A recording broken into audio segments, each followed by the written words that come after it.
আল্লাহ পাক ইমানদারকে ডাক দিয়ে তাকে ভয় করার জন্য আহ্বান জানিয়েছেন, আদেশ দিচ্ছেন। এখন ভয় কি? জন্মের পর থেকে শব্দটা আমিও শুনছি যে আল্লাহকে ভয় করো, আল্লাহকে ভয় করো। কি এটা কি? তাকওয়ার যে ব্যাখ্যাগুলো আমরা বলি, আধুনিক ব্যাখ্যা হচ্ছে যে যেই বিষয়ে কাজে আছে ওই বিষয়ের জ্ঞান অর্জন করে প্রশিক্ষণ নিয়ে ওই কাজ আঞ্জাম দেওয়ার নাম হচ্ছে তাকওয়া। আমি আবার বলছি, যে সেই কর্মজীবনে আছেন, যে যে জায়গাটা দখল করে আছেন, ওই বিষয়ের উপরে জ্ঞান অর্জন করে দক্ষতা প্রশিক্ষণ নিয়ে ওই কাজে আঞ্জাম দেওয়ার নাম হচ্ছে তাকওয়া।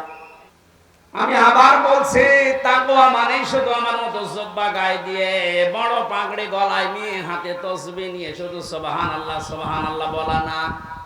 তাকওয়া মানে যে যেখানে আছেন ওই জায়গায় ওই জায়গার জ্ঞান অর্জন করে দক্ষতা প্রশিক্ষণ নিয়ে দক্ষতা অর্জন করে ওই কাজ আঞ্জাম দেওয়ার নাম তাকওয়া।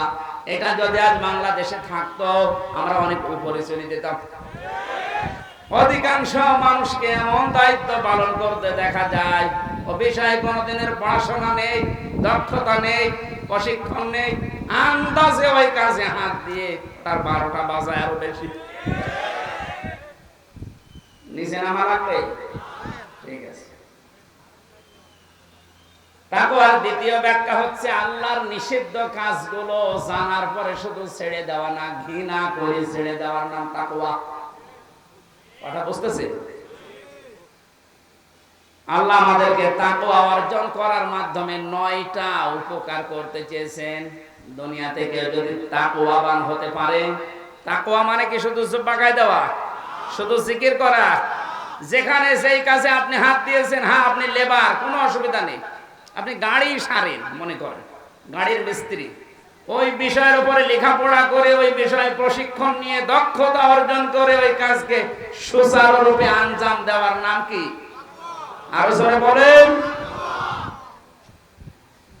আর চাইনার দিকে তাকান, দিন দিন উন্নতি এমনি করছে, এইটা থাকার কারণে। ওরা যে যে বিষয়ের উপরে দক্ষতা অর্জন করে লেখাপড়া, আমি ছেলে যখন ছিলাম 3টা বছর, কয়েকজন চাইনিজ আমার সাথে ছিল। ওরা কি টাকা পয়সার ঝামেলার কারণে ধরা পড়েছিল, দিয়েছে আমার পাশের রুমে।